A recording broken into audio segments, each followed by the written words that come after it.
Tonight's episode of America's Hometown Horror is brought to you by our friends at Fangoria Magazine. That's right, the first name in Fright since 1979 is now an affiliate of America's Hometown Horror. And because of that, we can now offer you an exclusive 20% discount on any first-time magazine subscription or merchandise purchase by heading over to shop.fangoria.com and using the code HometownHorrorPod at checkout. That's shop.fangoria.com/HometownHorrorPod, or just use the code HometownHorrorPod at checkout for that exclusive discount on anything from Fangoria. Tonight's episode of America's Hometown Horror is also brought to you by our friends at Horror Facts Magazine. Never heard of Horror Facts Magazine? Well, if you're a horror fan, they're a name that you absolutely should know. You can find them over at horrorfacts.com, and they're a great resource for all things horror, including news, reviews, editorials, and lots of other horror podcasts, not only limited to, but including America's Hometown Horror. So head on over to horrorfacts.com and check them out. Now, let's get on with the show.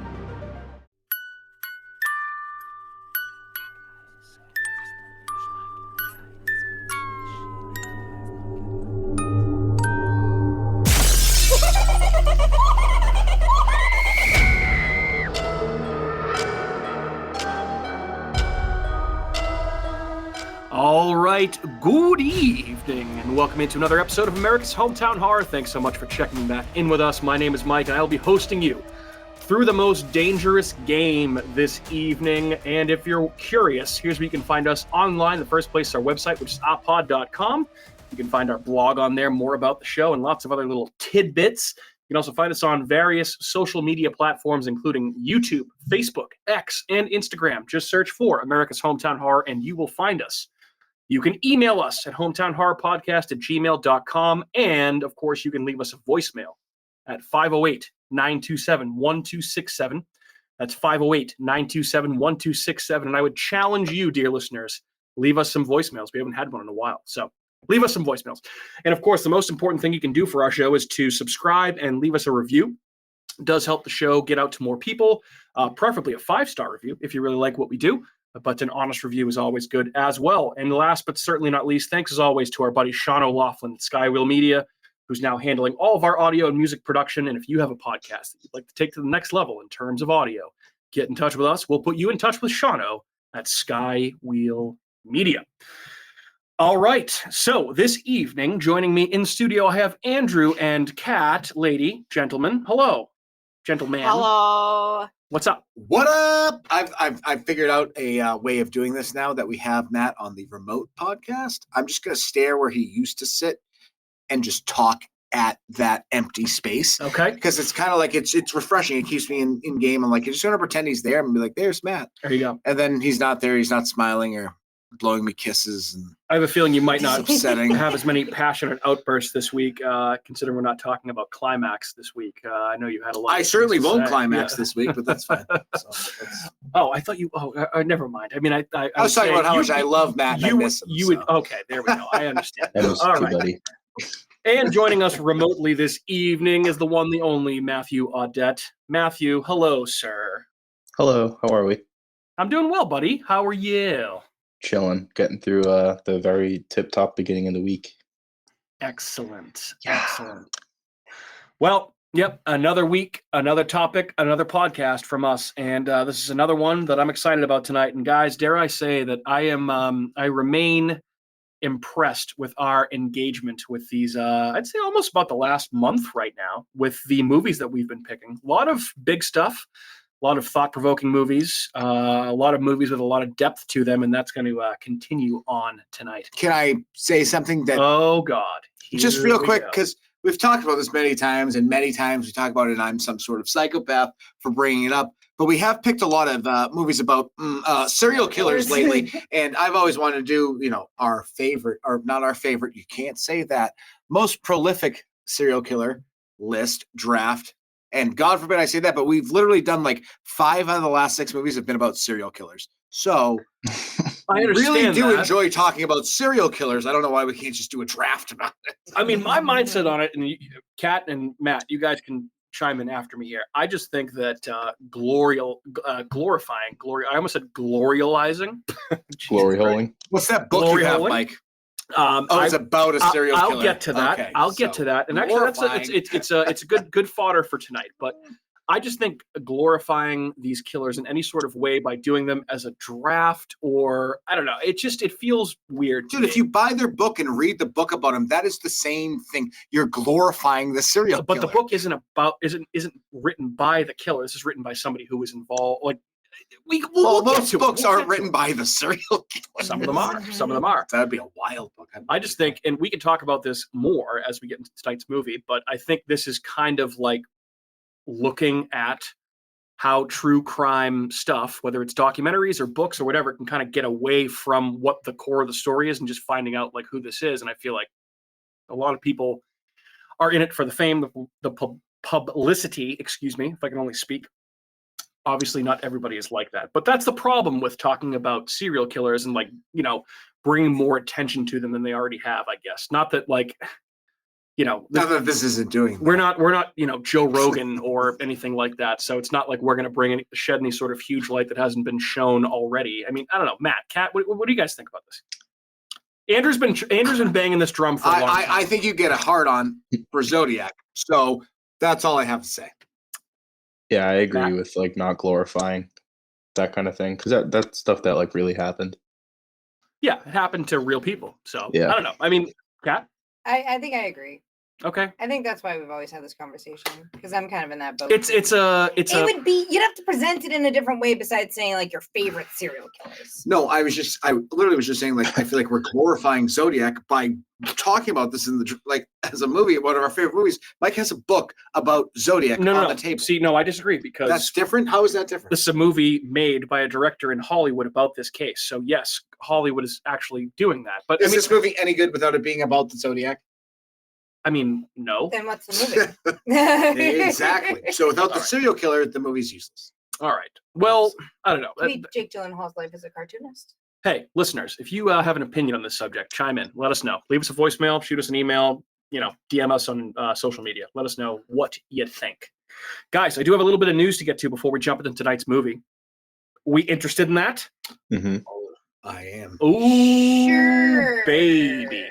So as of this recording, when you guys hear this recording, I have to say that Matt, Andrew, and I will have seen Late Night with the Devil, baby. And I personally could not be more excited.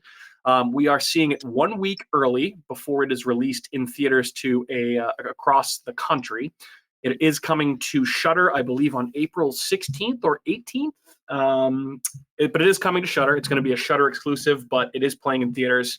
And Matt, Andrew, and I will be taking a trip up to the Seaport in Boston, Massachusetts, and seeing it at the Alamo Drafthouse Cinema there, which looks like it's going to be a hell of a good time. Can't wait.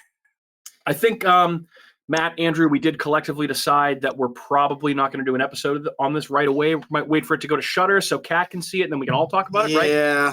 That's cool. I think that's not a bad idea. We can talk about because we don't want because we're not going to be able to we're going to give away spoilers, so it probably is good to give it a month. Yeah. We just saw it. Yeah. Our fans haven't seen it yet. There will be Kat hasn't seen it. There'll be a big time renewed interest in it once it hits Shudder, I think. Matt, thoughts? Yeah, no, that definitely works out. I figured that was going to be the case anyway. Let everyone else kind of see it because if we put out a review, we can't spoil anything if the movie comes out so early. That's also you know true. what I mean?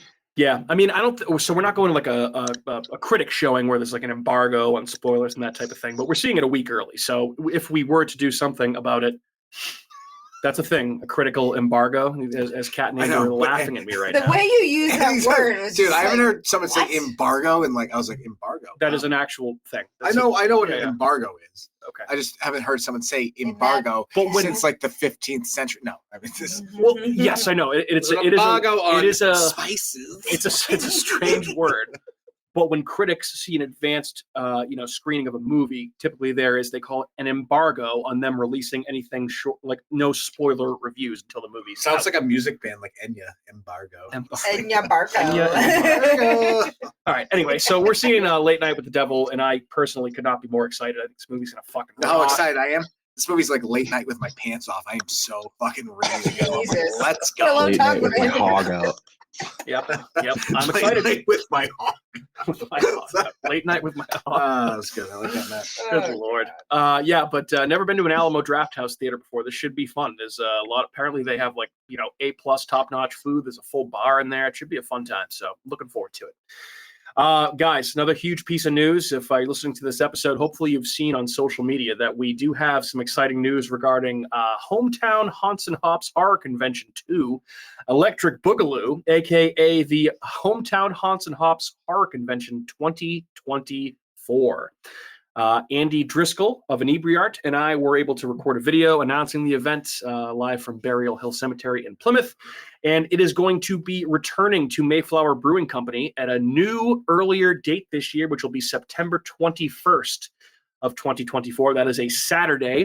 And also in that video, we did announce that we are adding on to the festival this year. And there will be a night one event on September 20th, which is the Friday before.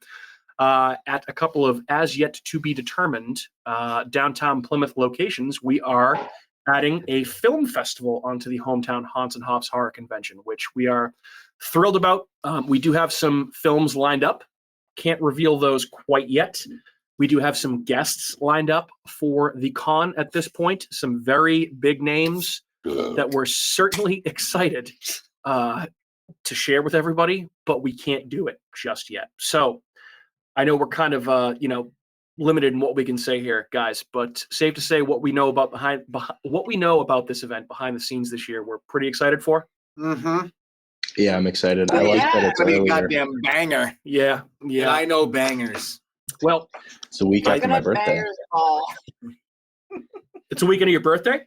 The week after my birthday. Oh, the week after your birthday. You're gonna have Mhm. a great couple of weeks there, my friend. Sure am. I'm pretty sure I have your birthday in my calendar because I'm an old person. Is this the big 3-0 for him this year? It is. Ah, damn, son. Mhm. Old as fuck, I'm gonna be son. joining the club. But Yep.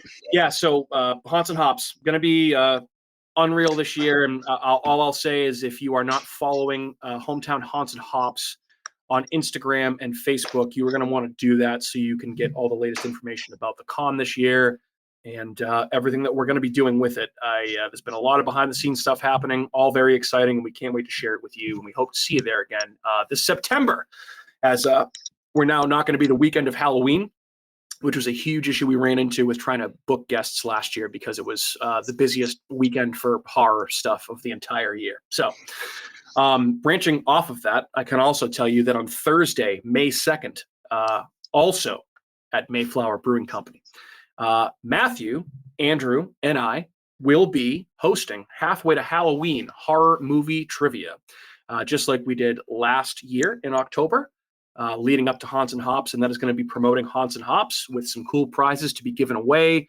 and just a lot of fun, I'm sure, head-splittingly difficult trivia that Matt and I will come up with for all of you to chew on. And I'm figure going to out. come up with some terribly hard ones, too. Yes. So obscure. Yeah, if we're going to do weird, then let's go weird. I mean, I think some of the feedback that we got last year was that they were almost like too hard. But when we were doing it on, not the one that was actually at Haunts and Hops, I feel like there were a lot more casual horror fans at that one. But the ones at the brewery on the Thursday nights leading up to it, those were some hardcore horror fans. Like there were a lot of people that did a lot right.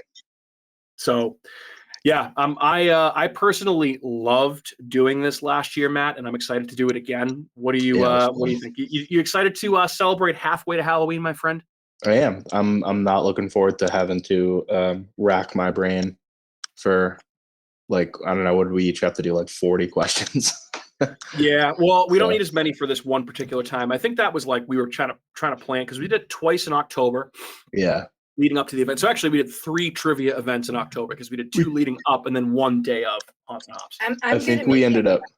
Kat can also come up with questions as well. You can also ask GPT. Have to say, the topic of our live podcast at Haunts and Hops was Kat's questions. So Kat is good at coming up with questions. So any help that anyone wants to contribute on the show will be greatly and muchly I don't know if that's a word. Bigly Not a word. appreciated, not a word. Most, Muchly. most can- likely, most- muchly. You drop embargo, but you say muchly. Yes. Yeah. Listen, I've never pretended to be the smartest person in the world. I do know some words, It's Mikey and but, Bargio. but not all. This is I feel like this is not the craziest thing in the world. You've never heard of a critic embargo before? Like, I would never have thought to ever say that as long as Out loud. all right, Matt, critics embargo. Matt, am I alone here? A critic embargo, I don't think I've heard of. Okay. All right. Well, I guess I'm just on an island by myself. Whether you've sorry, heard buddy. it, it's fine if you've heard of it. You Nope. would never say maybe that. you're on Shutter Island. Right. Fair enough. All right. Well, Shutter or Shutter? okay. Fair enough. All right. Well, hey, next news topic, and this is one that we have been chatting about forever, and I am happy to say this news broke today as of this recording, so it might be, about a week old by the time people hear this. The Salem's Lot remake. We finally have some fucking news about this movie.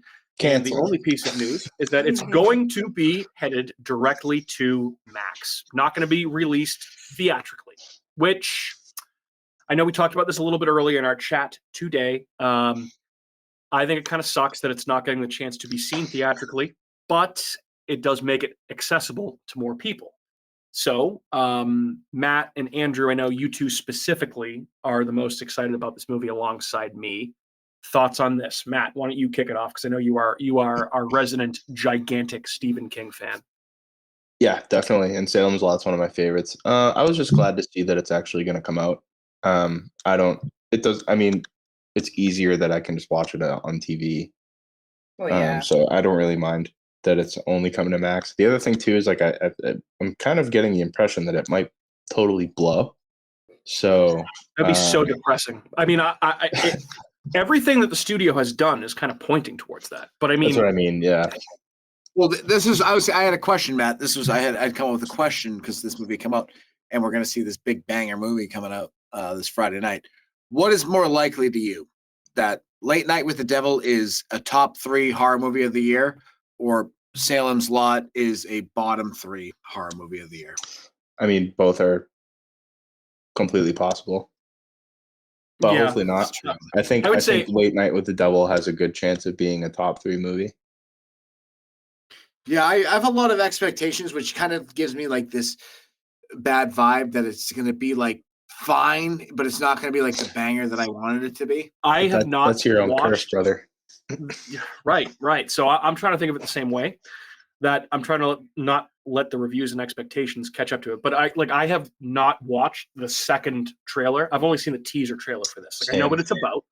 I want to go in as blind as possible. I know it's a pretty simple plot. I want to know like the gist of what's going on, but I also don't want to know every detail. So I really can't wait to see that. And also, I forgot to mention, attached to this early showing of Late Night with the Devil, there is a live stream Q&A with an as yet unnamed member of the film crew. This is presented, this early showing, by the way, presented by Fantastic Fest, which is a film festival in Austin. If I were to guess, I think we'd be talking to either the director or David Dastmalchian. If I had to guess, it'd be so awesome. I mean, and I don't think we're going to be talking. It's going to be broadcast, I think, a bunch, throughout a bunch of theaters. It's probably one showing at the same time across a bunch of different cities.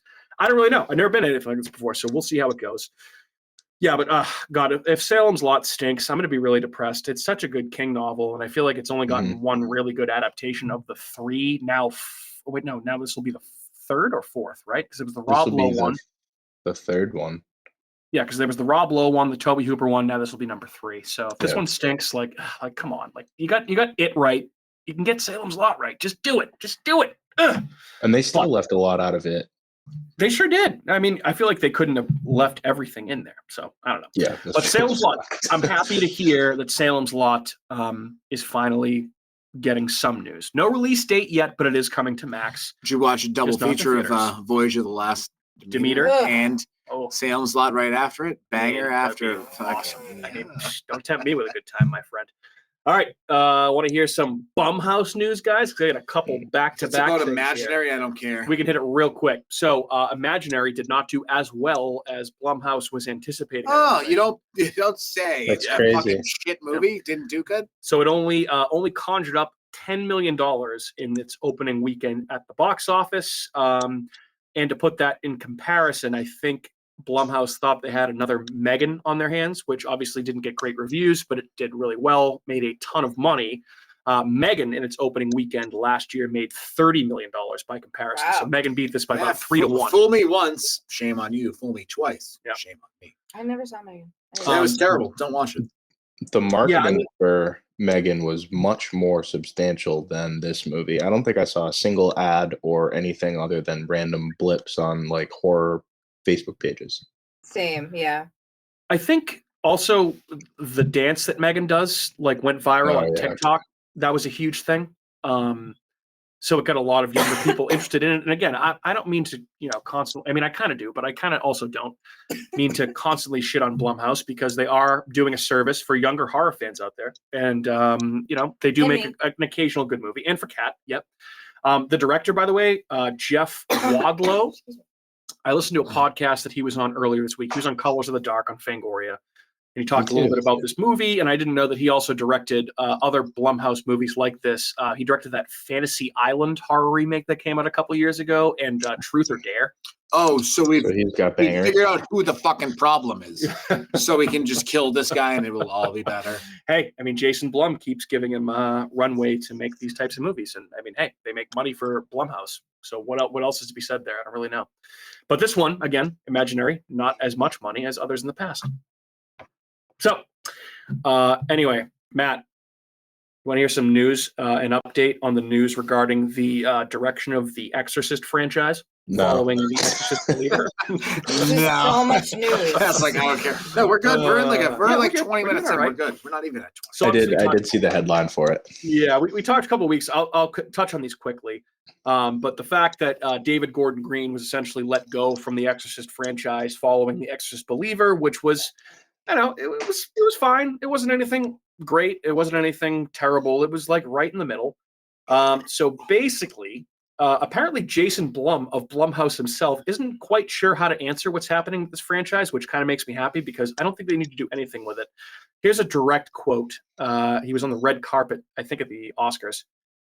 Quote, "We are definitely going to make another Exorcist movie, but I wanted more time to figure out what it would be. I have no idea what it's going to be yet." So basically, the update is that there is no update and that there is no plans for a sequel in the future. Aside from Jason Blum saying that there's definitely going to be one. Shouldn't like his production company be like, can you just shut the fuck up because you're an idiot? Well, do you know how much money he's made throughout I'm his career? sure, because there's a lot of morons out there that are just going to watch anything. But yeah, like, come on, brah. I know. I mean, Matt, I know you're able to separate the original classic from, bad sequels, but, you're the biggest Exorcist fan on here. What do you think about this? Yeah, I mean, it's like if they make another one, then whatever. But if they don't, it's not going to change anything for me. Okay. So, fair. Yeah. Well, Blumhouse doing Blumhouse things. Speaking of a property that was at one point in the possession of Blumhouse, but has since moved over to Miramax, which is the company that used to be owned by one Harvey Weinstein. I don't know if we ever talked about this in the show, but did you guys see that the rights to Halloween obviously went to Miramax and they're going to turn it into a TV series? Did you guys see this? Mm-hmm. Yes. Apparently the TV series is going to be a, quote, total creative reset for the franchise, which I know Andrew's probably happy about. It's just more Halloween. I don't really know that we need. Yeah, I don't like any of that. Yeah, here's the quote. Why are we doing this from again? Miramax? The foundation of it is the original film, the John Carpenter movie, the characters of that film, and perhaps a group of characters that we haven't really focused on that much in recent film versions or even in a number of them. It's going to be a creative reset completely and going back to the original film as opposed to spinning out of any of the more recent film adaptations. So when they say creative reset, they mean we have nobody creative here, so we can't possibly come up with an idea for a new movie that's not called Halloween. Like, can we fucking just stop making the same movies over and over again? Like, what are we doing? They're making more Halloween movies? Creative this reset. is a TV series. TV series. No one asks for that. Nobody wants that. Number one, nobody wants a TV series. Number two, nobody wants any more Halloween. Yeah. It's over. It's done. Fucking lose. Cat has her hand raised. It should be called Here's Some More Halloween. And then, like, as the TV You just series, come up name, with the catchphrase. Here's Some More Halloween. If they actually- the series. How can I have some more of what? I don't have some more anything. If they actually did name it that, I almost kind of respect it because it'd be so off the grid and weird that it'd be like, okay, like let's see what they do with Here's this. More But they're Halloween. certainly The not. series. Yeah. Like, They're gonna call it like Halloween 1982 or something like that, or something. I have no idea, but it's Halloween stuff, so we have to talk about it. But No, we know that's the problem. We don't. We are the problem. We're allowing them to think that they're important by making these movies. we're the problem. It's We us. are the problem. Mhm. Yeah, we're enabling them to make shit fucking horror movies by going and seeing said shit fucking horror movies. So if no one goes, they won't make them. Actually, they still will, because They still will. They're People will go see phantom them. human beings are just going and seeing these movies. Mr. Matthew. Hey. Any good box office horror movie is good for horror in general. That's a fact. Also true. Whether the movie So- stinks or not. Yeah. Whether it stinks or not, it But will it's a probably TV make. But it's a TV series, right? So Yeah, that's fucking stupid. depending on where it's going to be streaming, maybe it'll make some advertising revenue. I don't really know. All right, last Isn't there news like a topic Friday before the we jump in. 13th one too? There's a Friday the 13th prequel series called Crystal. I think it's Camp Crystal Lake coming out. Yeah. Directed by Brian Singer. Not Brian Singer. The guy that did Hannibal. What's his name? Fuck. I forget his name. This is going to drive me crazy. I'll find it. But yeah, Oh yeah. it's apparently an A24 thing though. Huh. I didn't know Yeah. that. That's weird. Very strange. Brian Fuller, not Brian Singer. Brian Fuller, who's the guy that was behind the Hannibal TV series.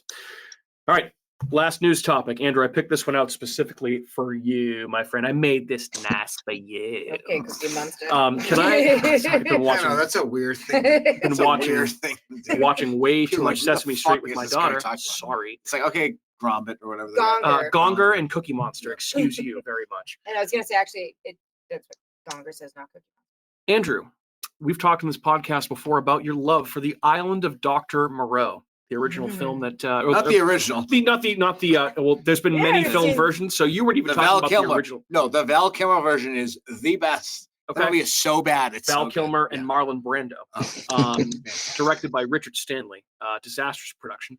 But anyway, so it's based on a book. It's based on several movies. They are doing a new version of the Island of Dr. Moreau called Eyes in the Trees. And Anthony Hopkins is going to be starring in it. I ask you, interested? Who's making it? Let's see. It is going to be directed by Timothy Woodward Jr. And what did he do?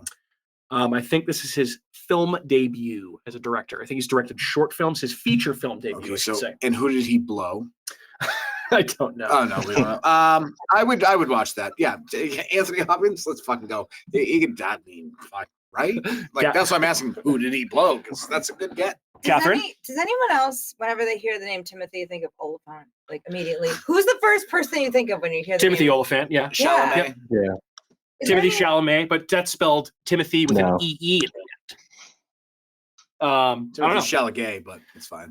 I mean, hey, you love Dune more than the next person. No, I know. He's actually very. I actually watched an A24 movie with him in it.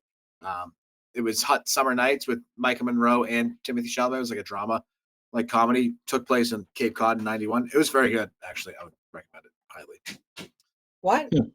I said I recommended it highly. Like I don't know. Mike left, so now we have to keep talking. I don't know what we're fucking talking about anymore. You I disappeared. know Mike had to go to the bathroom, so sorry, Shauna, but we're gonna probably cut this bit out. Well, where because- were we? No, we keep You're going. in We the keep middle of the rolling. Keep news. rolling. But Oh, I we on the don't know, news. because it's What over if we there. did? Okay, breaking in now. Ready?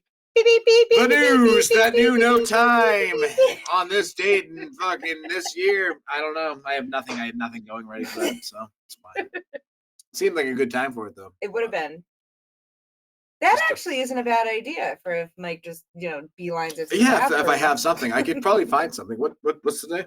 Oh, what was Maybe- that thing you wanted to do before? You had like the little catchphrase for it. The news that knew no time. No, you you had some random segment. Right. Oh, Fuck. yes. What was it? I remember that. Too. Um, Stop. I do. It wasn't like wild card. There's but it something was- ridiculous. Fuck. No. It was like wild card, but it wasn't called wild No, card. it wasn't. I had it and then you fucking started talking. Stop talking. It was oh, what was it? You did it once. You remember? I have it. And it was like a stutter. I was stuttering and saying it. What was I saying? It was a long time ago, like weeks ago. A No, long months. like bup, bup, bup, bup, bup. No, that was the news at New No Time. No, there was another You're one. getting it confused. No, it wasn't that. There was another It was- thing. What yeah, was that it segment was. with Andrew's like outburst and he was like wild card Andrew, but he didn't call it wild I just card, came out it and had like was- this whole new segment, and it was just like I said something stupid. Oh my God. Was I it like remember off the- exactly off what the you were grid talking or about. Oh yeah, something like that. Off the grid. And I remember your first topic was if you could see anybody that's not into horror direct a horror movie, who would it be? And you picked Tim Robinson. We already From took I a break. Think You so Should we're not- Leave. Yeah. Wait, what? I was like, we told John to cut this part out.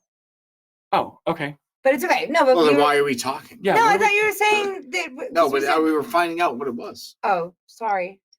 Oh. I wasn't paying attention. I got confused. I had All a right, blonde moment. anyway, all right. So that's it for the Island of Dr. Moreau remake starring Anthony Hopkins, which, Andrew, I'm sure you'll see at some point. That might not be very good. But I guess we shall see at some point in the future whenever Timothy Woodward Jr. puts that out and, reserve judgment. Until then. TWJ. All right. We ready to move on to our topic du jour, Oh yeah. Yes. Yeah. which of course is the topic of the day. And ooh, that sounds good. We'll have that. But first, a 90-second break, and we'll be right back.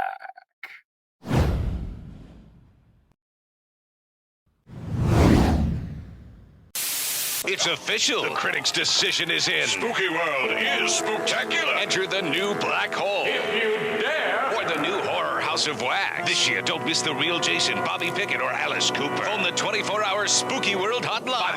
508-838-0200. That's 508-838-0200. Spooky World is just west of Boston and haunts every night from October 1st till November 1st. If you had the nerve, you'd phone 508-838-0200. It's America's horror theme park.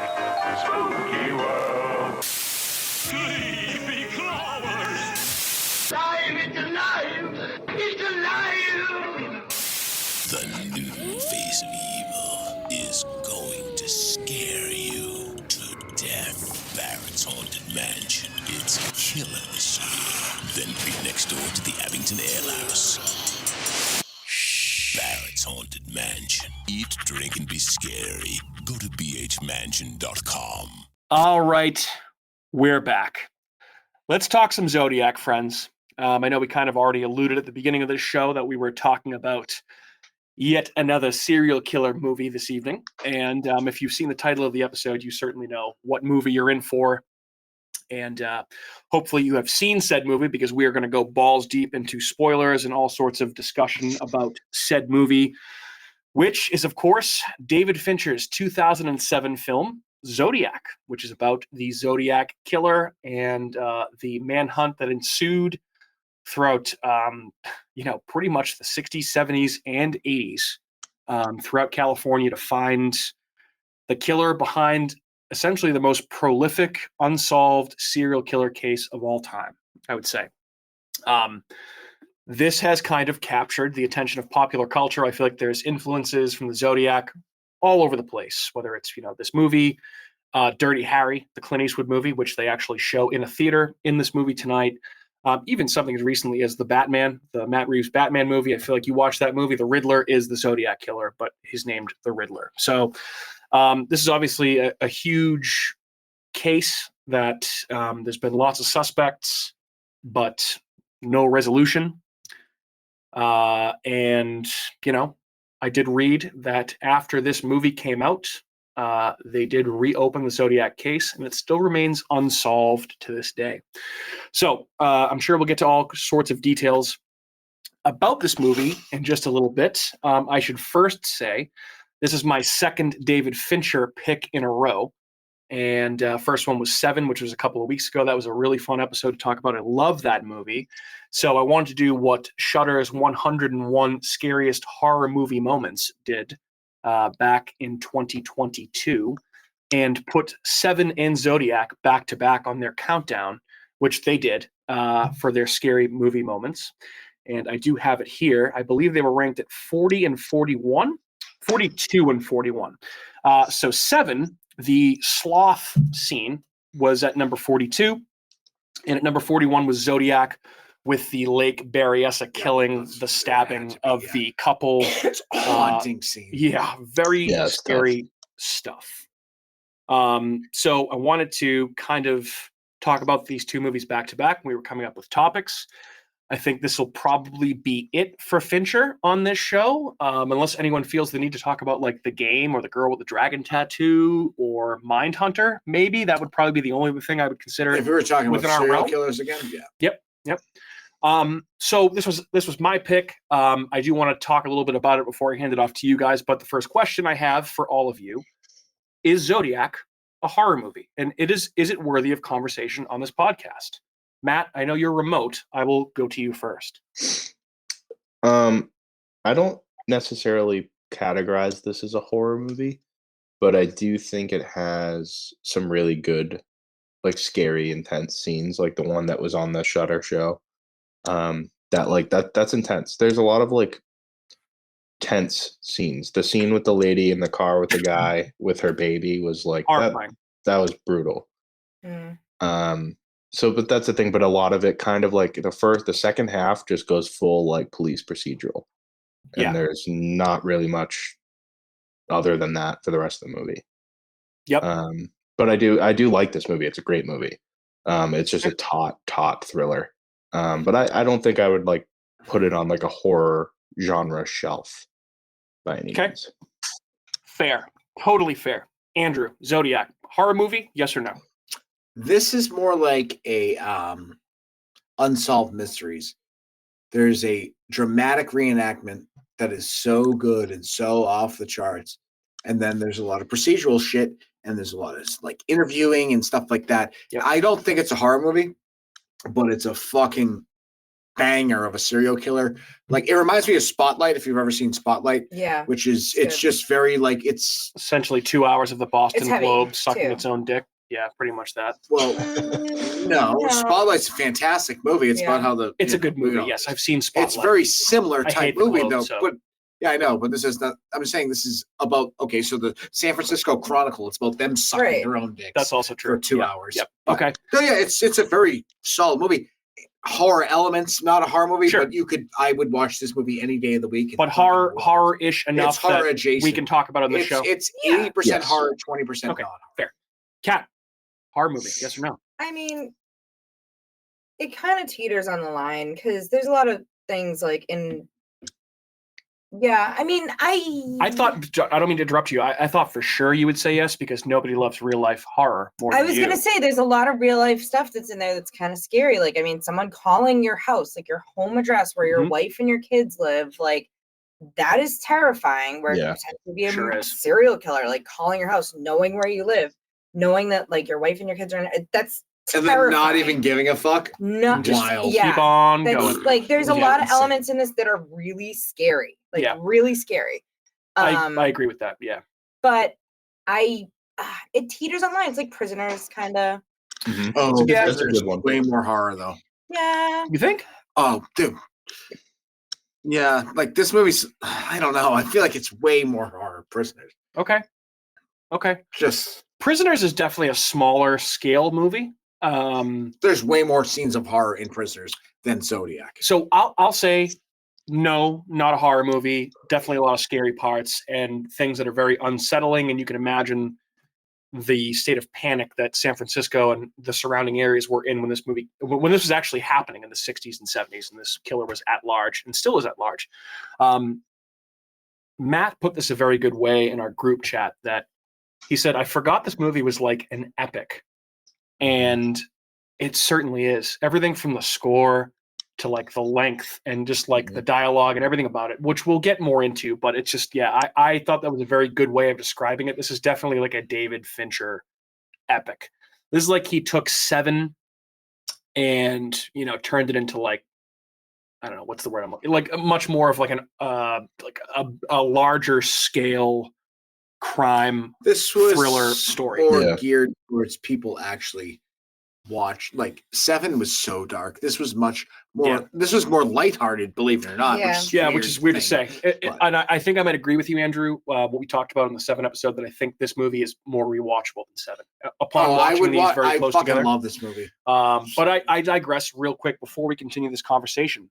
If for some reason you haven't heard of Zodiac, Zodiac is a 2007 American neo-noir crime thriller film directed by David Fincher from a screenplay by James Vanderbilt, based on nonfiction books by Robert Graysmith called Zodiac from 1986 and Zodiac Unmasked from 2002. I hold in my right hand the original printing of the 1986 version of his Zodiac book, the one that he is writing during this movie, Jake Gyllenhaal's character, and you can actually see the cover of this book on like the bestseller turnstile at the airport at the end of this movie, which I did buy shortly after this movie was released in theaters because I did see it, I think, the opening week. Did read the book. The book is very good. Not as good as the movie. Yeah, I'm going to let you borrow it. But so it's based on those books. Film stars I'm going to borrow it too. Jake Gyllenhaal, Mark Ruffalo, Robert Downey Jr., with Anthony Edwards, Brian Cox, Elias Koteas, Donald Logue, John Carroll Lynch, Chloe Sevigny, Philip Baker Hall, and Dermot Mulrooney in supporting roles, amongst many, many other actors, which we'll get to. And the film tells the story of the manhunt for the Zodiac Killer, a serial murderer who terrorized the San Francisco Bay Area during the late 1960s and early 70s, taunting police with letters, bloodstained clothing, and ciphers mailed to newspapers. The case remains one of the United States' most infamous unsolved crimes of all time. This movie is available to stream right now if you have Paramount Plus. I personally own it and watch it at least probably a couple times per year. And I already asked you guys if this is a horror movie, and so I've really done a lot of thinking about this movie compared to 7, because I know I was talking about my love for 7 on the 7 episode, and I also love this movie. Like, these are both members of the 5-star Fincher Club, along with Fight Club, Social Network. I think Mindhunter belongs in that conversation. Most of the other Fincher stuff I really like, but don't love to the degree of those movies that I mentioned. And I think this is very similar to 7 in the sense that this is a very compelling story told in a way that makes it a very thrilling watch. But ultimately, the reason that you keep coming back to this movie, and the reason I think I agree with Andrew that this is a more rewatchable movie than 7, it is a little bit more lighthearted, but the banter between the characters and the actors in this movie is absolutely phenomenal.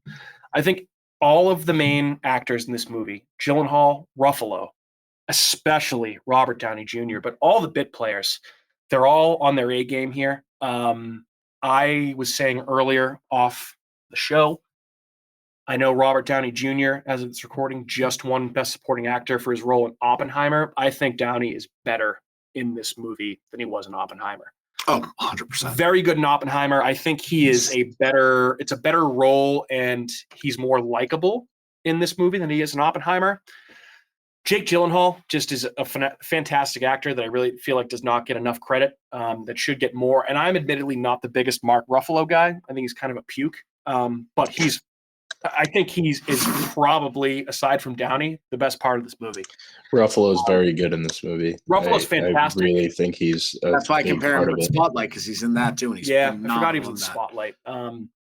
But yeah, he plays Dave Toschi, who was the chief investigator on the Zodiac case, and he was the actual police officer that Steve McQueen and Clint Eastwood both portrayed fictionalized versions of in Dirty Harry and Bullet, which they actually talk about in this movie, which is kind of cool. But it's just one of those things where, like, it's everybody steps up to the fucking plate and absolutely kills their role. Crushes it. There's not a bad performance in this movie. This movie is driven by its performance. That's what makes this movie so good and rewatchable, is the fact that, like, it's just it's super enjoyable because it gives you everything. It gives you that thriller. It gives you that fucking sadistic serial killer role. It gives you action, adventure. If it makes sense, I think it's a super dark movie, but also super light at the same time. When you 100%. Yeah, I agree. Like Ruffalo and Anthony Edwards, or even Downey and Gyllenhaal, like, keep the movie light enough where, like, it's funny. Like, I laughed a bunch about with this movie. Bunch? Well, it's just A you're lot of seeing it lines from in this. two different perspectives. You're seeing it from the perspective of like the actual murders, and then you're seeing like what the people that are in it every day working on it, talking about this as a story. They're like, it's just, I mean, it's a job to them at that point. So it's kind of funny. It's humorous. It's like there are a lot of one-liners in this movie that actually made me like laugh out loud. There's a few. We'll get to them, but yeah, I love this movie. I've had it written down as a movie I've wanted to talk about in this show for a long time, and I feel like we've been kind of on a heater right now with the topics that we've been picking. So I decided to pick it, and this is an all-time classic for me. I feel like this movie does not get the recognition that it deserves. I think it's one of the best movies of the 2000s, and I don't take that lightly because it might be. Oh, I mean, you could make the argument like this came out in 2007, the same year as There Will Be Blood and No Country for Old Men. Ooh. Those are three incredible movies. And I mean, I have to think about it. This is probably my personal favorite of the three, but I mean, No Country for Old Men would be very close. And then There Will Be Blood is a banger too. I want to talk about the Oscars for this year too. We'll get into all that, but I guess before I get ahead of myself here, who would like to go next with their overall thoughts on Zodiac now that I've ranted? Kat, how about yourself? I've seen this movie a few times. It's been a while. So initial thoughts, I wish I had the patience and the time to sit and watch it the whole way through, but I unfortunately had to watch it in like 3 different sittings when I watched it. It's a long movie. The past few days. it's the first time you've seen it. No. I've Oh. seen it, but it's been like a long time. Like I've definitely seen it at least probably 5 times before, but like I haven't seen it enough to remember all the 5 times. The whole Wow, thing. that's a lot. Anybody else? I mean, it came out when? How much? 2007. Anybody else see this in theaters besides me? I don't remember. I don't think I did. Yeah, But when did it came out in 2007? 2007. So I was a junior in college. I Yeah. saw. I don't opening remember the week. first time I saw this movie. I probably saw it on FX. To be like, this was definitely a movie that I saw like on cable first. Fair. So continue, Kat. Sorry. I think. So is this the same? No, actually, this is probably sometime after he played Donnie Darko, right? So 6 actually, so years, David Fincher 7. did say that Gyllenhaal's performance in Donnie Darko was what convinced him to hire him for this. Because role. I was gonna say he has very Donnie Darko-ish vibes to him. I feel like not as intense, but like he has that kind of like madness almost about him. There's something. Darko was 2001, and this is 2007. So it's close. It's like 6 years Yeah. apart. Gyllenhaal plays very similar roles though. Yeah. Like, so he plays this, and then he plays Nightcrawler. Like He's Crawler's a a banger. photographer. Bubble Boy. He Oh, plays right. Velvet Buzzsaw. He's an artist. He also Nocturnal Animals. He's a fucking weirdo. He's very good in that. And then Prisoners. He's like a detective. So he's always someone that's watching something and he's Yeah. paying attention to it. He's very good at paying attention. He does have a lot of the same roles. He pays attention very well. Don't forget Bubble Boy. Bubble Boy, Bubble baby. Boy. Bubble Boy, he's definitely paying attention. You can't let that air escape. Oh my god. And I really like the music. The score I was going to is ask you about the awesome. soundtrack. Yeah. It's awesome. It's kind of atonal. But it's also kind of puts it back, like it's in the back seat for most of the time. It's not like there's Yeah. not a lot of like blaring, loud, like intense music scenes because it's all kind of quiet. The whole movie's Well, kind of quiet for the most I part. love in the score that lone like trumpet that you Mhm. hear. Mhm. That gives it definitely that like feel. It fits that perfectly. uncomfortable. The yeah. Kill Zodiac scenes, the music in that was just very like nothing. It's almost minimalistic. Yeah. Yeah. It's perfect.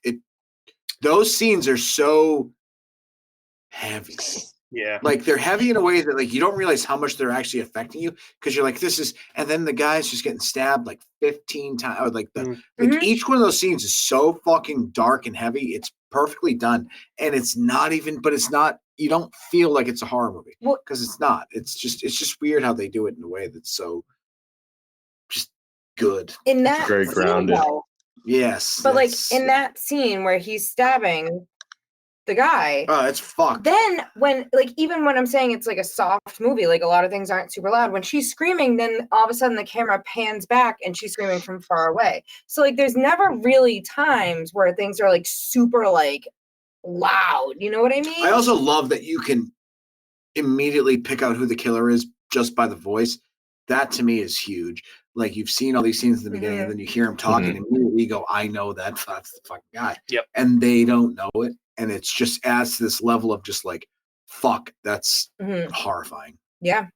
That close. Back to the music for a second, though. Yes. Really liked the choice of that song "Hurdy-Gurdy Man," which is the song they play over the opening kill and the opening credits, and then also, or not the opening credits, but the opening kill, and then also the ending of the movie. It's the same song that kind of goes back and forth. So if you look at the lyrics to that, it actually kind of makes sense. I'd never heard of that song before. It was by a guy named Donovan, who was a Scottish singer-songwriter. Yeah, of but course. just to echo the point that Kat made about the soundtrack being very good, but there's also like Three Dog Night on here, and like Carlos Santana and a bunch of stuff. Yeah, it's good. Monday, what is it? Yeah, you know Donovan. Sunshine Super. You're definitely more in touch with 60s and 70s music than I am. So there's definitely some Chicago in there, right? I don't know if there was any Chicago, but there should be. I don't know. Cal, what else about Seven? What else about Zodiac though? Off the top, yeah, Donovan does Mellow Yellow. Oh, Mellow Yellow. Okay, yeah. I didn't know that. They call me Mellow Yellow. Anything else you want to touch on before we like delve into all the details? No, I mean, I like this movie. It's a good rewatch. It's good to see it now after not seeing it for a long time, with a different perspective, a different part of my life, and sure, yeah, okay, I liked it. It's a good movie. That's my overall thoughts. Andrew, I would say, who's next? Andrew, Andy boy. I mean, I feel like I've already said a ton. Okay, Matthew. Yeah, no, this is definitely like a great rewatch. I hadn't seen it for quite a long time, at least 10 years, and I'd only ever seen it on like FX. So watching it like actually uncut was a lot better. I think the FX cuts out the whole part about the lady with the baby, the guy with the fucks her tire up and stuff. Yeah, is that right? That. Yeah. Damn. I mean, that makes sense. At least if it did, I didn't remember it. So, but no, this movie does rip. It's incredibly well made. Obviously, it's David Fincher. He doesn't really miss. And the acting's. I agree with Andrew. The acting just it makes this movie extremely easy to watch for its length. Oh yeah, easily. I feel like that's the part that makes it that rewatchable is the banter and the dialogue between all these characters. It's phenomenal. Yeah, it's absolutely great. Speaking of which, by the way, we talked a lot about the actors here in this movie. You guys want to hear about some casting info? I always love talking about this stuff because it's always interesting to see like what the original vision was versus what we got and what could have been. Turns out with this though, I don't have a lot of alternatives, but it turns out Jake Gyllenhaal was David Fincher's first choice for the role of Robert Graysmith. This is gross. Had Gyllenhaal turned the role down, Fincher's second chance would have been Orlando Bloom, which I say, oh, boo. Ew. I hate Orlando Bloom. That would have been not the best vibe. I mean, it could have changed his career. Yeah, I mean, I'm not a Lord of the Rings You don't guy, actually know like what it would have done for him, how he would have played it. Was he in Lord of the Rings? He's a little Weasley, ratty, fucking British guy. He probably would have done. He would have been pretty good, probably. In that role, it feels like it would fit him. Maybe a little Weasley guy. Jake Gyllenhaal was perfect. Yeah, and he's a little Weasley. He plays a great Weasley guy. He was very like uncomfortable, didn't want to be in the role. Yeah, he was super emo. Yeah. He was just like a little rat. Like I feel like that would have worked out well. Orlando Bloom is a rat. He's a little Weasley fucking British guy. I don't know. Yeah, he's a little ratty. He should have played Willard. Oh, that's actually what we can call it. By the way, Jake Gyllenhaal, after filming this movie with David Fincher has had a lot of actors come out and say that he's notoriously like difficult to work with. And count Jake Gyllenhaal apparently amongst those actors that will never work with David Fincher again. Apparently, they did not get along. Gyllenhaal did not appreciate his directing style and didn't work out for him. I mean, I think despite Fincher getting worked out pretty well, great performance, worked out pretty well for him. Like, didn't he get like a lot of awards for this movie? So that is the criminal thing here is that. Well, but it was critically acclaimed. It was critically acclaimed, but it was also critically embargoed. So it definitely helped. Yeah, critically embargoed. Good call, Kat. Very good. Very good. I see what you did there. Also critically under-recognized at the Oscars. It did not receive one singular Oscar nomination. Because we're supposed to serial killers. To which I say that is absolutely criminal. But wait, there was also a time where the Oscars did not like really recognize a lot of horror as still like don't. actual main movies. They have because never done that. They weren't. Like that just wasn't even an option. Right. So This also wasn't horror. yeah, this isn't this. We said we already said we went through. This isn't technically horror. Drama. This is a neo Psychological as thriller, as yes. the summary that I found. It's a neo noir thriller crime drama film, Okay. which I feel like.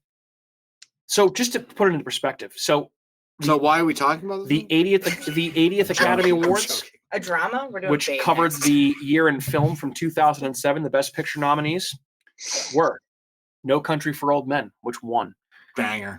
Atonement, Oh, I saw that. That was very good. Juno, Michael Clayton, which is a piece of trash, and There Will Be Blood. There Will Be Blood. Phenomenal. Phenomenal movie. Juno's not bad either, but that's not this type of movie. I don't know how, in retrospect, you don't look back as an armchair quarterback and nominate Zodiac for Best Picture or David Fincher for Best Director. Obviously, Best Director, the Coen brothers won for No Country for Old Men. As that movie, yep. that's not even a Yeah, question. that's phenomenal. Paul Thomas Anderson also got nominated for There Will Be Blood. That's a banger movie too. I mean, Best Actor, Daniel Day-Lewis won for There Will Be Blood. How Okay. many has he? But Yep. he's just He's Daniel Oscar Day-Lewis. bait. Like, Yep. But I would say, I mean, you could argue that Ruffalo could be nominated for Best Actor over George Clooney and Michael Clayton or Johnny Depp and Sweeney Todd. Sweeney Todd, The fuck Demon that Barber movie. of Fleet that movie. Street. Dude, Tommy Lee Tim Jones. Burton's one of the worst directors ever. Tommy I Lee like Jones also nominated for In the Valley of Elah, and Viggo Mortensen for Eastern Promises, a David Cronenberg movie. Eastern Promises, phenomenal. Mhm. Like, so this movie, another Fincher movie that feels like Mhm.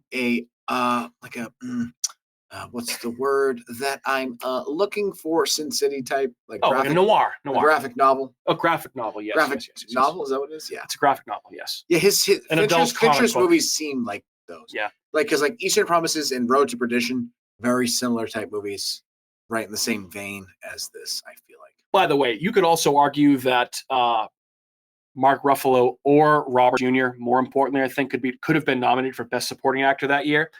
No fucking way in hell they're going to beat Javier Bardem for No Country for Old Men, who won that year. But It's very rare where the supporting actor is way bigger than the main actor, which was Agreed. Josh Brolin, and it was definitely Oh, easily. killed. That category that year loaded Casey Affleck for the assassination of Jesse James, Philip Seymour Hoffman, Hal Holbrook, and Tom Wilkinson. I would say Hal Holbrook and Tom Wilkinson. Downey was better than both those guys, but I don't know. I digress. What was Philip Seymour Hoffman in? Atonement? That was Charlie Wilson's War. This was not the Capote year, which I think was the year before or something like that. Rest in peace. Capote's good. Yeah, so I don't know. I guess my point being that Raindrops. I just look back at this movie and I'm like, dude, this is easily one of the best movies of the 2000s. How does it not get a single Oscar nomination? But this is a thing that I fucking Do you nerd out care? about. So Do you care no, about not that? really, I but don't it care. just annoys me. I mean, Oscars mean nothing. Anyway, more acting stuff They're before we worth continue. $1. They're worth $1. We're not getting into that again. Guys, so by the way, Jake Gyllenhaal and Mark Ruffalo recommended to one David Fincher for this movie by Jennifer Aniston. Should probably Love fuck her. both of Mhm. them. So apparently Fincher was having a conversation with Jennifer Aniston during pre-production for this movie. And he asked her who some of her favorite actors to ever work with were, and she named Gyllenhaal and Ruffalo. Apparently she worked with Gyllenhaal in a movie called The Good Girl and Oh, yeah. Mark Ruffalo on a movie called Rumor Has It. Rumor has it. Neither of which I have seen. They're But, probably rom-coms. So Jennifer Yeah, they sound Aniston like it. is to thank, excuse me, for some of the success of this movie, I should say. And let me ask you a question. Okay. Robert Downey Jr. is not playing Paul Avery in this movie. Is there another actor you could see doing it? Because David Fincher had one in mind who turned it down. Michael Keaton. Interesting. Hmm. Catherine? Give me That a is interesting. Matthew? I don't know. Andrew just threw a fucking monkey wrench into my whole universe with that one. minute. It's a very good one. I like that pick.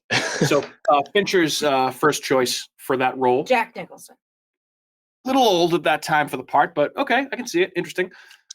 It was Brad Pitt. Brad Pitt wanted David Fincher wanted Brad Pitt to play Paul Avery instead of Robert Downey Jr., which he would have been kind of young for that, though, right? I love Brad Pitt, but Downey is perfect.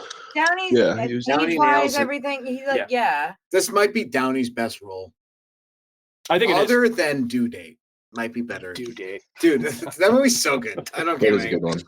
By the way, the character of Melvin Belli, who was another real life figure portrayed in this movie, played by Brian Cox. First choice for that role was Cox. Gary Oldman. Gary Oldman. That's a was perfect Fincher's first choice. Do you know why Brad Pitt said no? Did you read anything like when you were doing this research? So I think he had already worked with Fincher on Seven and one other time too.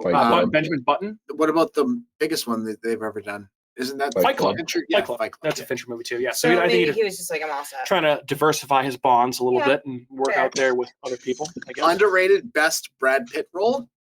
Burn After Reading. I agree. I like him in The Mexican. The Mexican starring with Brad Julia Roberts. The Last on Earth starring Tom Hanks. By the way, much like Oppenheimer and Seven that we talked about, a lot of quote unquote those guys in this movie, from Anthony Edwards, who was in ER, Brian Cox, I already mentioned, he's in Succession and pretty much every other fucking movie ever made. He's in everything. Still out there. Super Troopers. Super Troopers. That's his best role. The Jason, the Bourne Ultimatum or whatever. The Bourne Supremacy. That was the second one. He's good. He was the original Hannibal Lecter. That's right. Yep, the he original was Manhunter. Yeah, the one with the guy that was in fucking CSI. CSI. William Peterson. Yep. Charles Fleischer played the guy with the film archive that he takes Jake Gyllenhaal downstairs to, and Jake Gyllenhaal asks if there's somebody else in the house. He was the voice of Benny the Cab in Who Framed Roger Rabbit. That might be also the most intense scene of that. Oh yeah, really. That scene makes that's the one that gets me very uncomfortable. I'm like, okay, he might have been down there with him. That's why it's a borderline horror movie. You get those situations there's where plenty you're of just horror. like. So my question is, what's a better real life horror story out of the three? So I'm going to give you three. You got Zodiac, Monster, or the Dahmer one on Netflix. Monster is really good. Monster's I haven't seen Monster. I'm gonna go with this. Monster's the Charlize Theron movie where she plays Aileen Wuornos, right? I never saw that. I really want to see it though. It's really good. We should watch that. It's really good. But I'd have to go Zodiac there. I think I have Zodiac is the better movie, but that Monster is very good. Charlize Theron is incredible in that. She's really good. I love her. Yeah, Kat also loves. I have a girl crush on Charlize. Yeah, Kat. You don't have a girl crush on in that movie because she grows. Well, I know. Killing I love how she transformed herself into this like a monster. Oh my god! Kat was fangirling hard when Charlize Theron came out at the. I was like, oh my god, Charlize Theron! Yep. By the way, what a lineup of women in that. That was crazy. Yeah, there's a lot of good actresses there.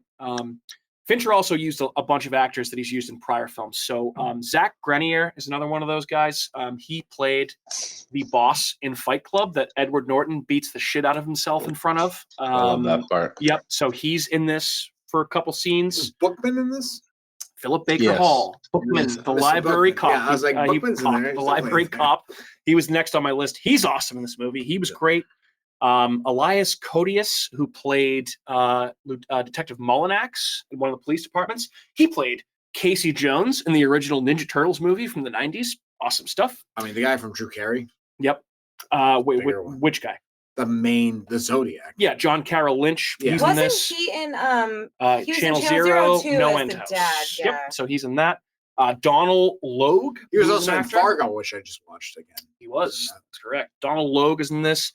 Dermot Mulrooney, Chloe Sevigny, John Terry, who played Matthew Fox's dad on Lost. He's the publisher of the San Francisco Chronicle in it. Much older in this role, obviously. Interesting. Adam Goldberg from Dazed and Confused and a bunch of other stuff. Here's one for you. Okay. Lee Norris, who plays the original male victim that survives. Mm-hmm. Oh, yeah, Jimmy Simpson. He was the actor that played Minkus in Boy Meets World.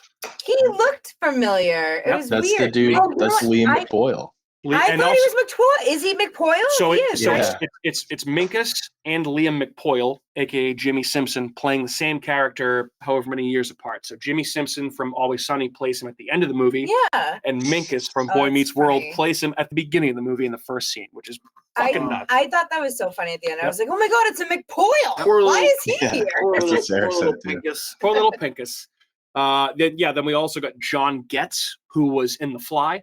And then Clea Duvall playing the sister of Is that Darlene Robert Ferrin. Duvall's daughter? I don't think so. She was in a bunch of 90s movies. You definitely know her if you saw her, but she played the sister of Darlene Ferrin at the end of the movie that Jake Gyllenhaal goes to see in prison and interviews. Yeah. So, yeah, there's a lot of those actors in this movie that just absolutely kill it in every scene that they're in. So it's like, oh, man, awesome stuff all around. Point being, a lot of actors in this movie doing a bang-up job. I feel like everybody in this movie kills it, just like, Fincher's other stuff, much like Christopher Nolan's movies, et cetera, et cetera. Good directors get good performances from good actors. That's what I'll say. I thought one of the coolest things I read about this movie in Nice. researching it for this episode was the fact that, so initially, this was not David Fincher's first choice, or he wasn't tied to this first. Instead, he was going to direct an adaptation, or he was the movie that ultimately came out in 2006. He was going to direct The Black Dahlia. You guys ever seen that movie Oh, before? yeah. With that movie's Josh Hartnett, right? Yeah. Yep, Hartnett's in that. Aaron Cat doesn't know about that. Aaron Eckhart. I think I've seen the Black Dahlia. So that ended up getting directed by Brian De Palma, obviously a famous filmmaker, and Fincher was initially attached to that project. He envisioned it apparently as a big budget TV miniseries, and the network executives did not see it that way, so they said no thanks. And David Fincher went to Zodiac, and Brian De Palma went to the Black Dahlia. Actually, turns out that worked out for the best, clearly, with this movie being the way it is. But also, apparently, David Fincher has a personal connection to this case because he did grow up in California. David Fincher was also a child on a school bus that was followed home by a police car one day after school. Wow. During the height of the Zodiac case. So he has said in interviews that, obviously that happened to him in real life. Traumatizing. It was a huge thing in California during the 60s and 70s. So he said that he kind of developed an obsession with this case from an early age. Understandable. Which, I mean, like if you're somehow not directly, but indirectly tied to it like that, it has to be a huge impact on your life. Yeah, if that causes a disturbance in your general life where you're like, there's a cop following us home because they may blow up our bus or whatever the fuck he was going to do. Yeah. Yeah, that part was fucked up. Crazy. It's so scary. Apparently also, children. I did read that, so Jake Gyllenhaal, at the time he was in this movie, was not a father in real life. I don't know if he is right now or not. Fincher gave him an actual, like, baby doll that they give to, like, expecting mothers to, like, test out baby stuff with, and cloth diapers, and a carriage. And said, I want you to practice being a dad, being an awkward new dad. But he wasn't really a dad. He was like a stepdad, wasn't he? At first, but then he had kids with Chloe Sevigny's character. Yeah, that's right. So he but he's also so detached from his family. Yeah, he wasn't. He was never walking his child. Yeah, it's funny you say that because he wasn't. So obviously Robert Graysmith, who's played by Jake Gyllenhaal, who wrote the book that this is based on. Apparently, he did actually say to Fincher when he read the screenplay, wow, it's really easy for me to see now why I got divorced for a second time. Or I don't know if he was married the first time with his first kid. He might have just had a kid with a woman, but he was like, it was easy for me to see why I got divorced when he was doing that. But just like, I was obsessed with this case. Yeah, and I think that kind of brings us back to the point we were talking about at the beginning, where you kind of see Gyllenhaal, like he leaves his job at the paper as the cartoonist, right? He just becomes completely engrossed in this case to the point where he's putting himself out there on the news in the paper, and his wife clearly doesn't like it. And the Zodiac starts calling his house and just breathing heavily into the phone, which is creepy and weird and horrifying. But it just goes to show that, like, a lot of people that get involved in this true crime stuff, obviously you're chasing the book, but ultimately I feel like that is a picture of, like, the true crime genre as a whole, right? People get lost in it and say, like, you I can't want to blame the guy. Yeah. Like, you're involved. So like your marriage is great, but it is not even close to the scope of history that is the Zodiac. Like it's a whole other level. So I understand why people like just lose themselves in that, and they're like, "Oh, I got divorced." I'm like, "Yeah, no shit. You were involved in one of the most prolific fucking cases ever." And he clearly, like, the way Gyllenhaal portrays it is like he doesn't give a fuck about his marriage. Sorry, Kat, go ahead. No, but I was gonna say, like, I mean, even when they first started dating, she says, like, this is the weirdest date I've ever been on. That sets a tone for their entire relationship. Yeah. He's worried about Downey's character getting fucking murdered. He's like, wait a minute, this was a terrible idea. To be fair, she knew what she was. She knew what she was getting into. Well, she says when she comes, she shows up at the apartment to serve him the divorce papers. Our first date never ended. Yeah, because the first date that they went on, he was talking about the Zodiac case, and they got divorced, and he's working on a book about the Zodiac case. So it really comes full circle. So, yeah, I think it's like, you know, a lot of true crime stuff has its heart in the right place, but a lot of times I feel like the story kind of veers towards being about things other than like trying to help out the victims and figure out who this killer is. And I think it explores that element in this movie. I mean, Matt, did you pick up on that vibe? Yeah, I would think so. One thing that I was also like wondering when I was watching it, because I noticed this, the easiest one to compare it to is that Boston Strangler movie. What is with like newspaper journalists being cops? Like, do you know what I'm talking about? Like, it's like, is that like a thing like back in the day in the 60s? Being like, you mean like in cahoots with cops? Like, like they're like solving the crime themselves. I feel like, well, a lot of journalists have had, you know, police informants before that they paid for information. Yeah, I just thought it reminded me of that Boston Strangler movie. Well, I think that a lot of them. It was like, wow, what a cool job. A lot of times the cops are told like, you need to move on, you need to follow something else, and the reporters are like, well, I can do whatever the fuck I want in my free time, so I'm going to finish this through, and that's where the true crime novels come from. Yeah, it's from God bless them, these writers just coming through and just finishing it off. They're like, I'm going to finish this. And the cops are probably glad because they're like, well, we wouldn't be allowed to do that. They're looking. We have to move on and go find this killer that actually just happened. They're looking. Well, that's why you have Gyllenhaal and Ruffalo's characters kind of working. Because he's like, I can't do this, but you can. So here's what I got. That was a really interesting dynamic too between those two characters, where Ruffalo would be like, listen, I certainly can't speak on the record about this at all, and I certainly can't discuss the details of an ongoing case, and I certainly can't tell you that you should go see Ken Narlow in whatever county at that particular. I thought that was really cool that he was working with him, and that was a fun element. Yes, Catherine.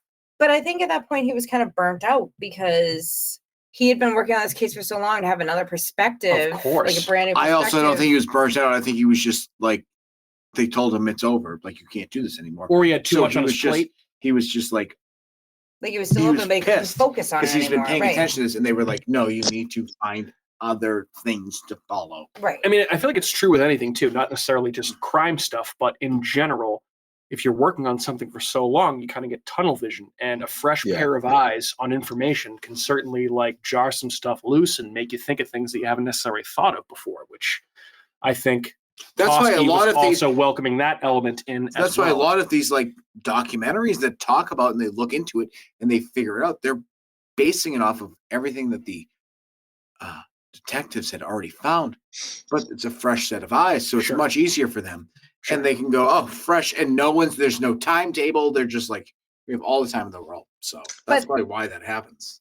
But in the end, a reporter is hungry to find out the story because they're writing a story that can make them a better writer. So they're furthering their career. So they want to dig deep fast because they want to figure it out before anyone else. Yeah. And then confirm everything and then be able to release the papers and then further their career. I guess the question is, like, obviously, I can see both sides of the coin, and you made a great point, Kat. Like, this reporter is obviously trying to do this because they want to be known as a great writer and somebody, Robert Graysmith, that is worthy of covering important stories, but at what expense? Like, how much do you put the families of these victims out there? How much do you, give, I don't want to say glorify, but give a platform and, I guess give a platform to Yeah. these killers that are out there, right? It's a Playing delicate into the balance. game, You have too. to walk the line. But also, if you're looking at specifically Jake Gyllenhaal's character, he's not fixated on his career. He's fixated on this case. At some point, it's just he is just fixated on the fact that he wants to figure it out. It's not about his own glory. Right. He's literally just like obsessed with it. Yeah, for sure. Which is fine. Like I can respect that. Like if you're just gonna try and solve something for the sake of solving it, good for you. Like he was saying, Like, but I can deal with that more so than like, well, I'm trying to solve this just to be famous. Like, Right. I think one thing I think is like in terms of, because he has that, there's a scene where he's like telling his like wife that he's like, I want to like look at this guy, I want to look in this guy's eyes, like I want to know that that's who that is. And I think the scene where the guy tells him, or he sends the letter that he's gonna like dismantle a school bus and like kill school children, and then you have the scene where Jake Gyllenhaal almost lets this kid go on the bus, and you're kind of like, dude, like, what, are you fucking out of your mind?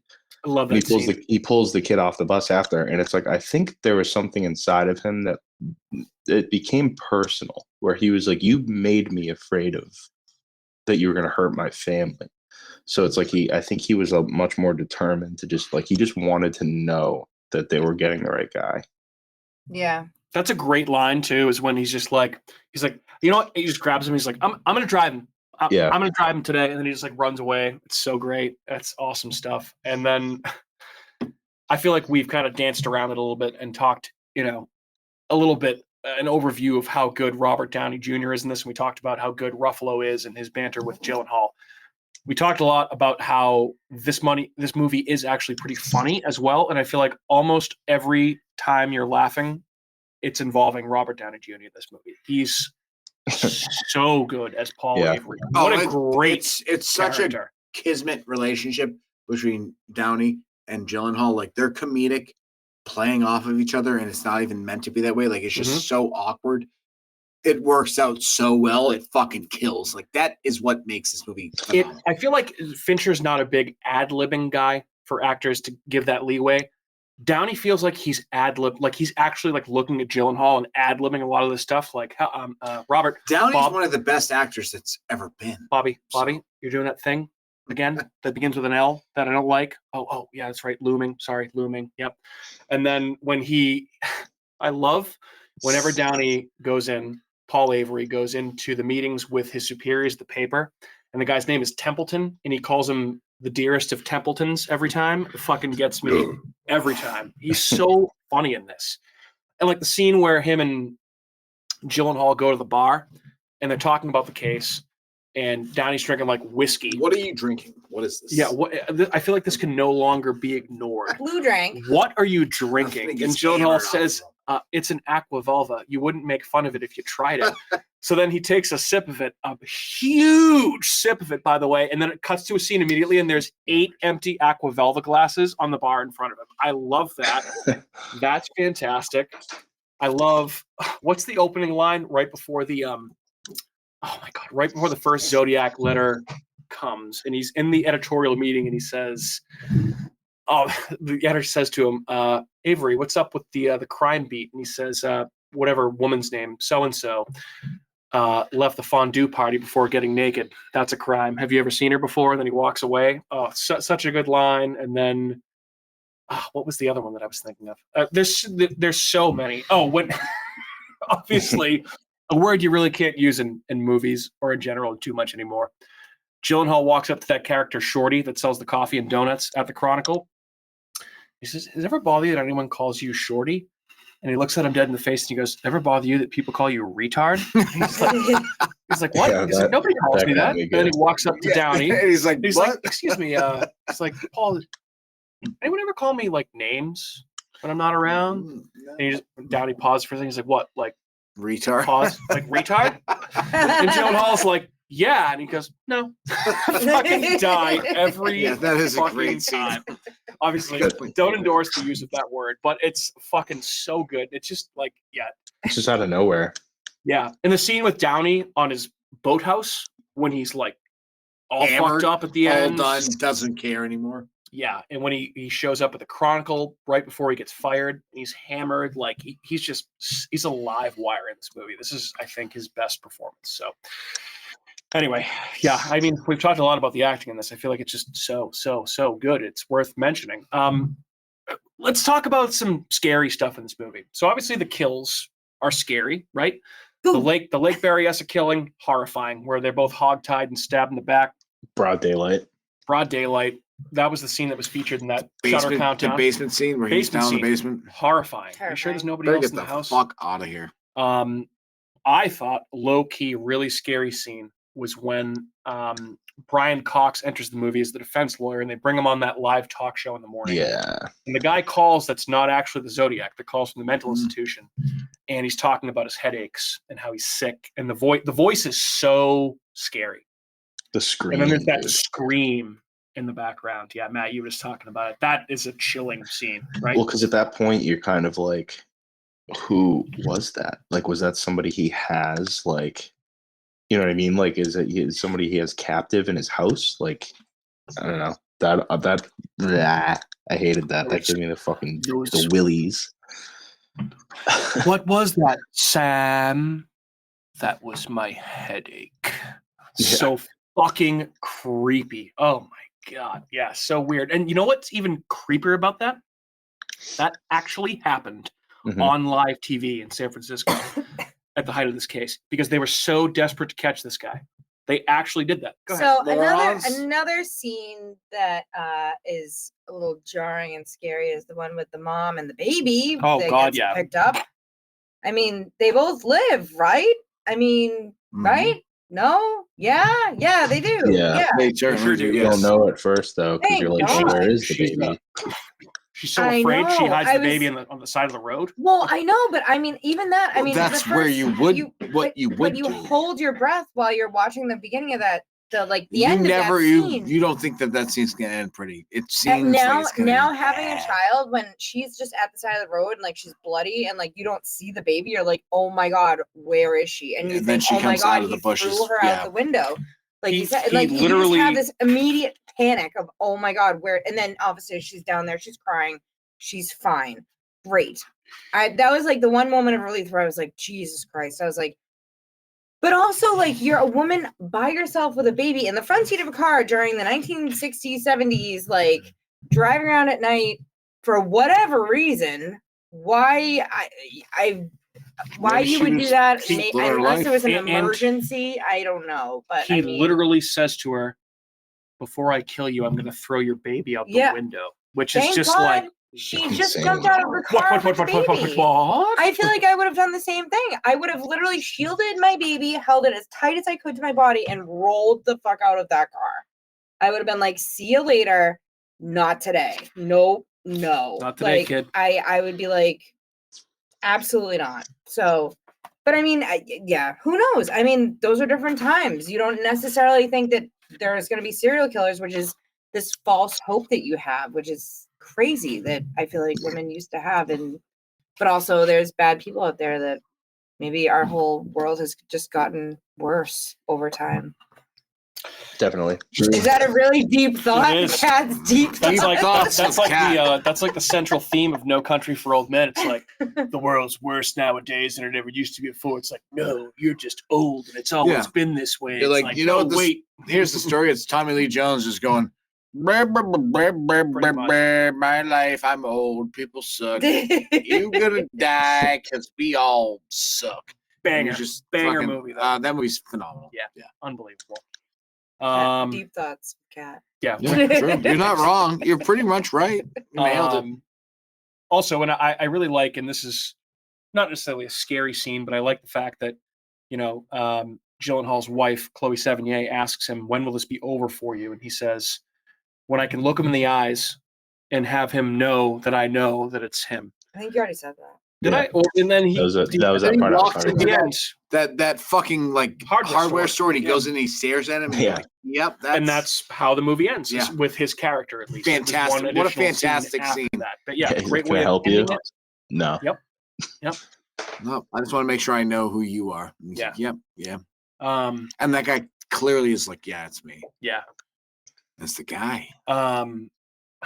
Man, yeah, I'm trying to think what else is super scary. Obviously, so actually, this is what I was thinking of. Real super scary. Super scary. Scoop or scary? Super scary. So, Zodiac had more victims than were portrayed in this movie. I'm sure. Fincher only chose to show the attacks where one of the people lived or there was a witness. So anyone that was actually able to witness the crime and describe it in detail, those were the only crimes that he showed in the movie. Yeah. So if you think about it, the first killing, the opening killing, the guy lives. That's Liam McPoyle at the end of the movie. He lives. The woman dies. Wait, the guy that got stabbed lived? Nope, the two that got shot in the car at the beginning of the movie. Oh, yes. The yes, guy yes. lived. Okay. The next killing is the Lake Berryessa killing where the two are hogtied and he stabs them both. The guy lives. She dies. After that many stabs, he Yep. lived? Yep. Jesus. Oh, you He didn't lives. realize that? No, I didn't. Paul Stein, the cab driver that was shot in the back of the head. There were two kids that witnessed that crime, so they were able to describe the scene. Actually, now that we're on that, I'll put a pin on that for a second because I have another point I want to make that's frustrating about not this movie, but like the fact of how police works The fact sometimes. that no one figured that out. Nobody can figure out jurisdictional things, and people are arguing over like possession of evidence, and it's just they don't work together. It's crazy. Then after that, what was the next killing after, or was the next scene the baby one? That was obviously they lived, so that one's Mhm. portrayed. And what's after that? I feel like there's one that I'm missing. But anyway, Fincher, like I said, only chose to portray people that lived or witnesses to be able to describe them more accurately, which I thought was an interesting point that I hadn't really considered before. So I thought that was pretty cool. Yeah. That is an interesting take. Because usually it's like everyone dies, but Yeah. that's another reason why this may not be a horror movie. Because it also doesn't focus on all of the deaths. Yeah, but someone died and never seen. Yeah. But also someone lived. So you kind of have a checks and balances thing going on. I mean, I think a fact of the world we live in right now is that there's going to be probably a new true crime series and a new movie based on some sort of killer that's, tied somehow to real life coming out for the People rest are of, fucked up. for the rest of our They lives. do fucked up. So I'm shit. saying like there's going to be some aspect of some sort of killer from somewhere that's based in real life. It's going to be, amplified to a wider audience. I don't want to say glorified, but it's just a fact of life. So I mean, it is what it is at this point. And Yeah, you wouldn't want to glorify it. The reason why this movie works is because it makes you feel all the different emotions. You laugh, you cringe, you you feel like from hot to cold in like 2 seconds, like in many different parts of this movie, which is why it's very appealing to a lot of people because it touches on a lot of different emotions. I feel like that was a good I feel like a lot of movie. people haven't seen this movie. which is a crime amongst It's a in fucking and crime. of itself. Crime in and of itself. Sure is. Guys, you want to hear about some additional 2007 horror movies that came out that year? No Country for Old Men. I actually didn't have No Country for Old Men written down, but that certainly can qualify because I think I picked, or either you did or I did, Andrew. We did a horrific non-horror movie draft, and somebody picked No Country for Old Men. Might have been me. I mean, that's Thought it probably was me because that's Andrew. my Yeah. banger. That's my probably you, banger. yeah.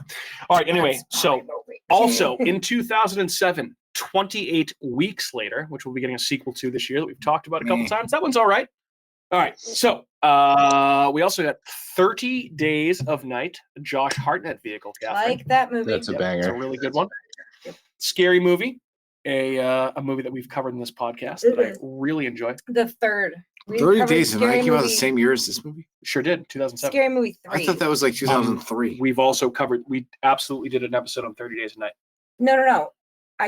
You said Scary Movie, and I said no. We covered Scary Movie 3. I said 30. I meant 30 Days of Night is a scary movie. That's what I said. I thought you meant the movie Scary No, Movie. no. I thought you were like listing off movies. You're like No, Nope. Scary Movie describing each 5. movie now. Nope. Jesus Christ. We also got another movie I saw in theaters in 2007, Stephen King's 1408, starring John Cusack and Samuel L. Jackson. Solid movie. That's a good one, yeah. Really good one. I believe that was actually one of the highest grossing horror movies of 2007, but I'll find that out and get back to everybody on that. We also got Aliens versus Predator Requiem. For a Dream. Not Requiem for a Dream. I enjoy that movie. I enjoy both of those movies, actually, to be honest. Alien VP. Good. Yep, AVP. AVP. Mhm. I mean, aliens and predators fighting each other. How can it be horrible? Like, They're- how they're- can they're you the same. fuck that up? How do They you are fuck one that and up? the same. We also got a William Friedkin movie. Rest in peace, Billy Friedkin. Bug. Bug with that's Michael Shannon and who else? Somebody haven't else. seen Is that that Charlie movie. Theron Ashley too? Judd. Ashley Judd. That's right. Ashley Huge Jugs. I do like that You movie. did there? It's She crazy. doesn't actually have huge. I see what you did there. She could. Oh my god. She could be What- Ashley Huge Jugs. What word That would be the describes best name. That's like her with comic version. Jugs? That's Ashley Huge Jugs. You're like, oh shit. Judd Fuck. Jugs. We also Got got big tits. You're like, what? we also got Dead Silence from James Wan in movie 2007. sucks. I actually think that movie's alright. Really?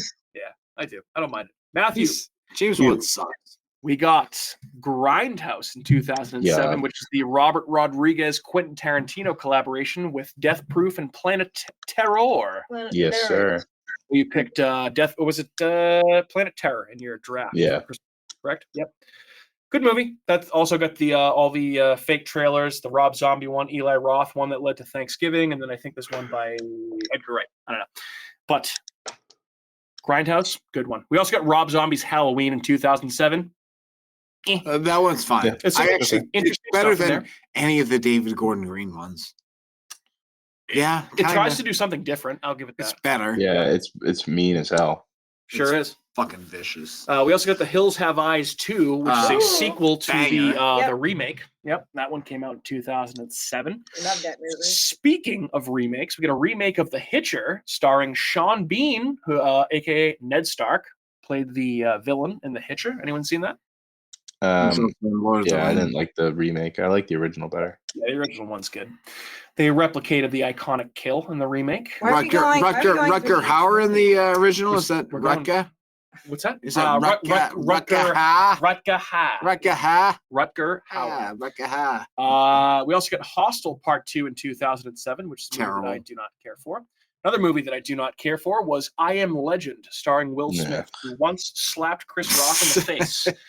That movie stinks, and the original story is so much better, and you should read that. It's written by Richard Matheson. Matthew, Yes. in 2007, we got a new French extremity horror movie called Inside. Sure did. Are you aware of that one? Yeah? Seen yeah. it? I'm sure you have? Oh yeah. I think you've talked about Oh it on the yeah. show before. I think we're all gonna see it at one point this year. Oh, boy. I'm gonna get deep inside you on this All one. right, I'm just gonna keep running through these so Andrew can't Running ruin all these through it. I wasn't sexual saying references. anything, Sorry, I'm just joking with you. but I was. We got a remake of Invasion of the Body Snatchers called The Invasion with Daniel Craig and Nicole Kidman. That is not good. Never even heard of that. We also got Cat Lake Placid 2. Ever seen that? Nope. Neither have I. Andrew, 2007, we got The Mist. Probably the best Stephen King adaptation. One of, I think. Perhaps Very out of close all, to the top. It's better good. than, worse than I mean, worse than The The Shining. The Shining doesn't count. I mean, that's a really, you're springing this question on me right now. It's very hard to come up with on the spot. But The Mist is, I think, a top 3 Stephen King movie for me. I think that's fair to say. It's good. But It's better than Gerald's Game. there was also, let's see, How many other movies came out this a movie called My Name is Bruce, which Bruce Campbell directed and plays a fictionalized version of himself. So that came out in 2007. Matthew, one I know you're aware of, The Orphanage, directed by J.A. Bayona, also on the Shutter Countdown. Mm-hmm. I haven't seen it. Got that one. Paranormal Activity came out in 2007. Pretty good Yeah, movie. it's a solid one. Yep. We also got the Poughkeepsie tapes in 2007. Movie's kinda Primeval, shitty. which is about a giant crocodile. I think it's Primeval. That's Primeval. The Reaping, which stars Hilary Swank and Idris Elba. Poop. Another movie we covered on this podcast called Wreck in Found Footage February, I believe last I year. will wreck you. Saw 4 The Signal, which was David Bruckner's directorial debut. Trick or Treat, another movie we covered on this podcast. Trick or Treat, That's a great good movie. movie. Sure That's the one you skip over out of all these other movies. Saw 4 in your face. I'm literally just trying to run through these movies so that you guys can't sidetrack this entire operation right now. We're not Every time I say a movie title, you're like, I wrecked you. That's because you're talking about like this great movie with 1937 starring Matthew Brosnan. Like, I don't know what the fuck you're talking about. I don't think I've ever talked about a 1937 movie in the show ever. I don't think I ever have. Starring Matthew Bronson? I think you did. Brontenson. All right. Well, guys, I think we've come to our conclusion tonight on America's Hometown Horror. That was the year in film in 2007. Anyone have any further contributing thoughts on David Fincher's Zodiac before we decide to wrap this up and send everybody on their merry way? Matthew? No, I think again we kind of hit on all the big parts. The acting in this movie is for sure top tier, and it keeps the movie tense. It keeps you involved for the whole 2 hours and 37 minutes.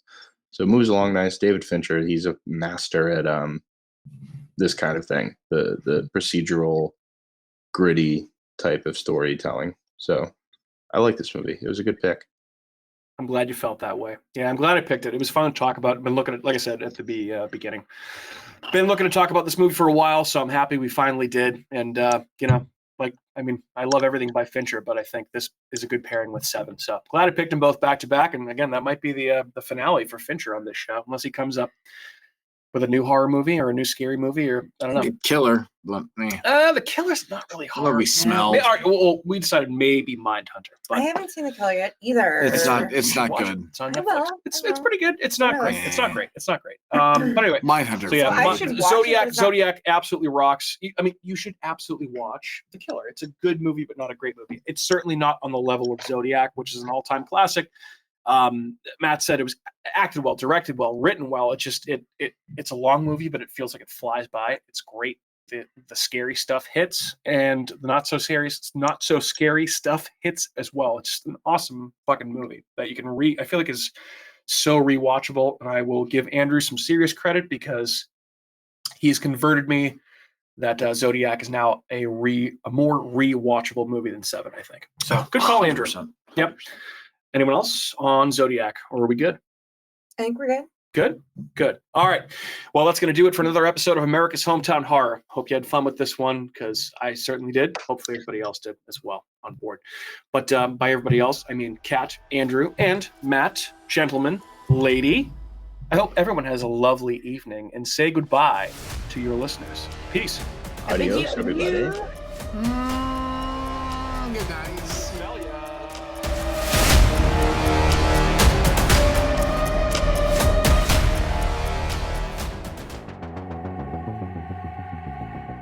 Hey everyone, it's Mike from America's Hometown Horror, and I want to say thanks again for listening to another episode of our show. If you're interested in more local Plymouth podcasts, I'd highly recommend you check out the shows from our friends over on the Inebriart Podcast Network.